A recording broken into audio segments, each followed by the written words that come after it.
Hey guys, how's it going? Michael Troy here. Today we are continuing our look at the New Warriors with issue 5 and 6, one of my favorite teen books from the very early 90s. Can't wait to show it to you. So subscribe if you're not already subscribed. Hit that like button and all that jazz, and let's get right into it. So like I said, this is one of my favorite teen books. I covered issue 1 through 4, and it just kind of reminded me how much I love this book.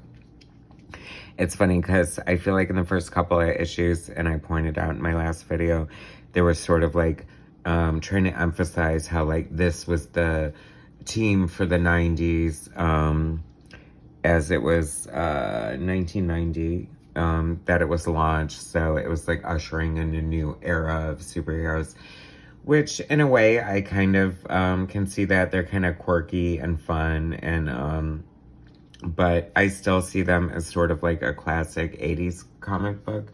So maybe they are a bridge into that gap in a way. This is a fun classic comic book cover. You know, I feel like, and I was going to say I bagged on Mark Bagley's art a little bit in the last episode covering the first 4 issues. But I do want to give credit where credit is due. And I feel like Mark Bagley definitely nails a lot of the things that personify comic books and make them like classic comic book art. Like, this is a great team dynamic. This is showing the team using their powers against a foe on the cover. And this has a lot of the classic hallmarks of classic comic book covers, which I think is also a little ironic how they're like, oh, a new generation for the 90s. But, you know, Image Comics, like Rob Liefeld, Jim Lee, and the founder, Todd McFarlane, sort of really set the precedent for what I would say is like probably 90s comics. And I think Bagley fits definitely more in the traditional superhero role. Penciled by Mark Bagley, inked by Larry Malstead. I really love Larry Malstead's inks. I sang his praises in the last episode covering the New Warriors, and I stand by it 100%. Fabian, Nicieza, writer, Mark Bagley, penciler, Larry Malstead, inker, Rick Parker, letterer. Love Rick Parker's lettering. I believe he lettered Todd McFarlane's Spider-Man, and I always thought he had a lot of personality in his lettering. I always want to give a shout out to the letters, especially when they were doing it by hand. I mean, come on. Like, you look at this page, what's the most work? The letterer, the inker, the unsung heroes. Andy Yonkis, colorist, known for coloring John Byrne's Alpha Flight. So, obviously holds a near dear place in my heart because I loved Byrne. I loved Alpha Flight. And so, Andy Yonkis, you're there. This is fun. I love this. Like, this is good. This is like such classic fun storytelling. I feel like, and I said it before, I just feel like, you know, Mark Bagley just falls short just by like a whisper. Like, there's just something that could be a little more dynamic. You know, if this were truly a comic of the 90s, he would be exploding out of the panel. I don't know if they could do that with printing at this stage. I don't see a lot of full page bleeds. Depending on like the quality of the paper and the printing. Fun use of screens here. I would, and I don't know, there might be, but there should be like a New Warriors omnibus or trade paperback with like some better printing, because I do think it would show off the art better. Now, case in point though here, like this is one Fugly Marita. I almost called her Marina. But like the way her lobe is connecting to her chin, and like the lines in her face and the harshness, the arch of her eyebrows. Like, she's supposed to be a teenager and she looks, I don't even want to say what she looks like, but it looks harsh. She looks rode hard and put away wet, and I don't know. There's Speedball. His hair's a little crazy. I always felt like Peter Parker's hair was a little crazy, and Mark Bagley's Ultimate Spider-Man, which I was so lukewarm about. Like, I feel like, you know, it sold like gangbusters, but I think that was mostly because of like the Walmart like polybagging campaign and stuff like that. Oh my gosh, we'll get to you in a second, Emma Frost. But I don't know. I don't know. I mean, on one hand, I really like and appreciate Mark Bagley's pencils because I do feel like he's giving us like great traditional superhero comic books. But on the other hand, sometimes it's just like, eh. But it's always fun to see Emma Frost. Oh my God, what a racy costume. I love how he took the artistic license. I will give him credit for that because, like I said, I always do appreciate art on any level, and just like the willingness to take any form of, you know, media to paper or digitally, or street art or graffiti or cuneiform or cave art or finger paint or, you know, whatever. I love all art, and I just appreciate the need and the desire to express yourself on the page. And that's why I don't think there's anything art is like pizza, you know. Some of it is superior for sure, but it's still pizza. It's still art. I hate the pizza connotation because of the conspiracy theory, but you know what I'm talking about. I guess I could use sex, but we can't even see sex anymore on YouTube, so I'm not going to say that. But it's crazy. I don't know. So what I'm saying is I love art, and I appreciate this, and there is a lot of good stuff going on. And that is so crazy. I just don't feel like this would fly anymore. I mean, like, she's got a G-string on, but the Hellfire Club is kind of fun, and, like, just, like, so bizarre that... I mean, comic books are supposed to be for kids, and, like, there literally was an SEX club in the New York called the Hellfire Club, and that was the inspiration for Chris Claremont's, like, group of villains, so that's kind of crazy. I feel like they got away with a lot of stuff like that, those kind of weird influences. But, you know, that could also be applied to, like, I don't know, the Flintstones, or Tom and Jerry, or just, like, anything. Like, there's...